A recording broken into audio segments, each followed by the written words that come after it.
This week, I'm going to take a look at my last competition, show you guys what to look for when you're going to enter into a competition. This week, I'm going to take a look at my last competition, show you a little bit of prep leading into the competition, and also what took place. So here, my girlfriend asked me to do a triple at 6 plates aside, and so I obviously had to do 4 to establish my male dominance. Felt good. And a little bit of a warning here, ladies and gentlemen. Okay, not for the faint of hearts. I am shirtless. Whoa, that was harder than I thought it was going to be. And another. Got it done. Okay, so I wanted to work in the 600s for deads and work in the 500s for squats for reps. So here is a 500 for a double. And yeah, that wasn't pretty. Started looking like a bit of a good morning. Paul's a little concerned. See, I'm here. I'm chilling in between sets. I'm thinking like, did I leave the oven on?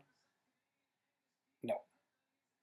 And we rock and roll again. See, I chill in between sets to give myself time to recoup for the second rep. No need to rush it. You got all the time in the world. And that's what I tell people. If you're going for like heavy squat reps, if you're used to doing lockouts, you have far more than your 1 rep max on your back for a long period of time. So if you're doing anything underneath your 1 rep squat max, you should be okay. If you're doing like doubles, triples, you could chill up there for a second, get your breath back. If you treat these sets like they're singles, you're all right. Okay, if I look at 500 pounds, I'm like, man, I gotta treat 500 pounds for a set. You know, it can get in your head. But if you tell yourself, okay, I could single 500 pounds, so I'm gonna single it. Chill with it on my back, just get my breath back. You know, let the central nervous system calm down again, calm myself, then go again, and I'll single it again. Bam, you got yourself a double. It's easier to wrap your head around, and it allows your body, even 30 seconds. People are like, yeah, but that's 30 seconds with 500 pounds on my back. I do lockouts with a lot more than that on my back just to be prepared for having heavy weight on my back. So theoretically speaking, that should not be a problem. You know, so just a little bit of training advice whenever you're approaching a heavy set and to get yourself ready to do heavy sets. Lockouts, my friends. So here is the competition. 550 last attempt.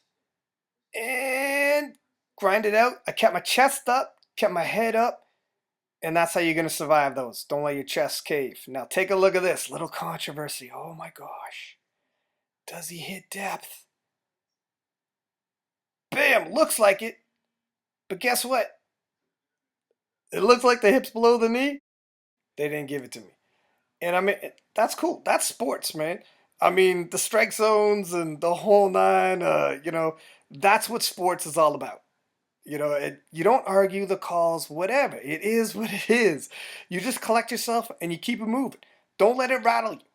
You know, and the best part about powerlifting is the competitions always end with the deadlift. And that is your opportunity to have the last say. Because guess what? The deadlift, there's very few calls. It's really hard to take a deadlift away from you. Unless you're hitching or, you're going up, back down, and then up again. But these things rarely happen. So I consider deadlift like whenever I walk into the deadlift, ask yourself, how does the story end? You know, this is your opportunity to have the last say. So in this particular meet, it was my opportunity to have the last say. And I decided, man, let's go for it. Let's go all out. Let's go for history. You know, so I said, load up the bar. We're gonna make a provincial record today. And everybody's like, ooh, whenever someone goes for a record, everybody's ears perk up, gets a little exciting.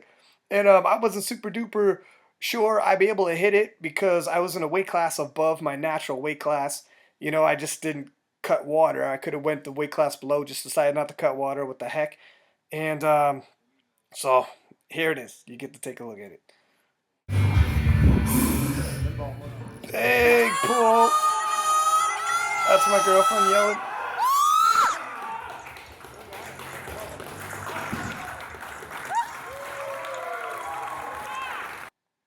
Some people, when they get like a really big deadlift, and I've been there too, you like let out this big yell like, yeah, I nailed it.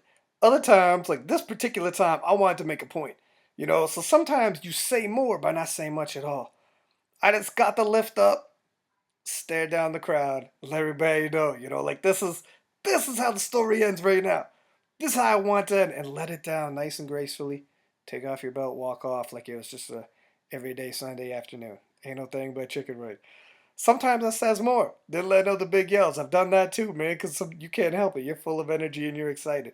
But there's a quick recap of my last competition, and heading knee deep into training. I got two things coming within a month, and they're both big, boy. So I'll make an announcement, and you guys will see it. I'll show you guys the prep work I'm doing, because some pretty crazy stuff I'm doing for prepping this. And then you will not be disappointed, believe me, when you see what I'm going to be doing.